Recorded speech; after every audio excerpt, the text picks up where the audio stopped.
25 years ago, the pastor of St. Peter and Paul opened the front doors of the church during a particularly brutal winter storm. And there were a number of people that were taking shelter against the building. And he invited them in and put on a pot of coffee and pulled out some folding chairs. And that single act of kindness launched this parish into a ministry that now spans over 2.5 decades. The warming center was simply that, a warming center, a place to take shelter. And it was in the hallway next to the church, and it was donuts and coffee and folding chairs. But it was really a very, very tiny space. There was one old washer and dryer and a shower that you had to be 90 pounds soaking wet in order to fit into.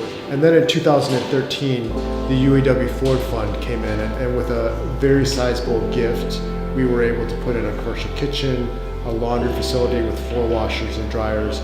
We now have 3 showers, 4 bathrooms, 2 shaving stations, a TV room, and an office down here. The first I learned of the center was a note from Jimmy. I literally asked the question, what's the warming center? I knew what a homeless, I didn't know what a warming center was. So Jimmy and I had a one-on-one, he explained it to me, and he said, Marty, I think we really ought to pursue this. And that's how it started. They were doing everything on their own.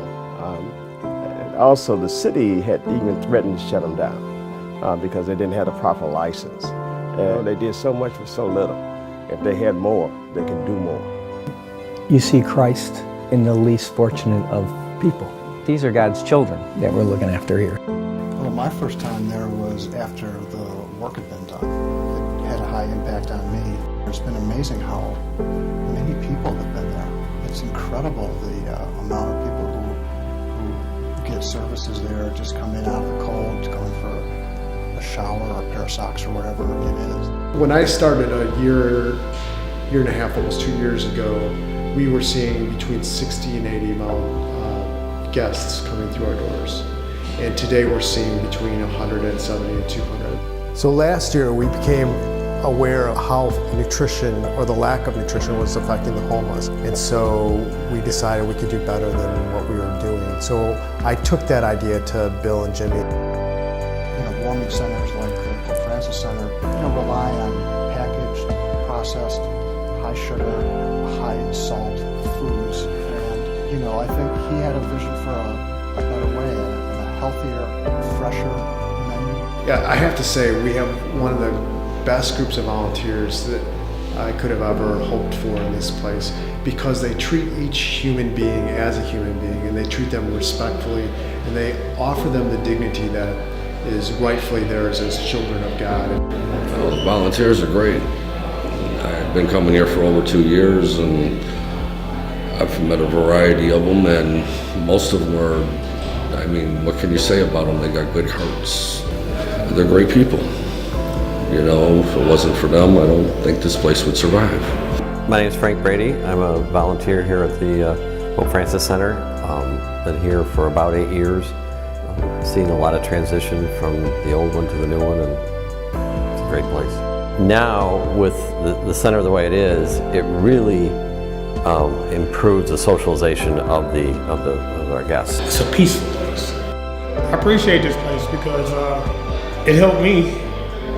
I'm in better spirits. Don't let things get to me as much as anymore. And I know that if it wasn't for the man upstairs, I don't think there would be a place like this. The warm center helps me just keep myself physically clean and presentable, so I can re-enter the work world when I'm ready. People often comment when they come in here what a great spirit they experience here, what a great atmosphere, and I think it's because people are treated with dignity here. The guests tell us that, and I certainly see that from our volunteers.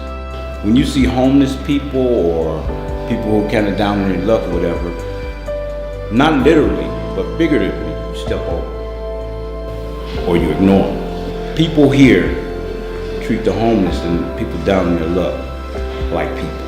There's really no better place to put your focus than the Pope Francis Center, the work that goes on there.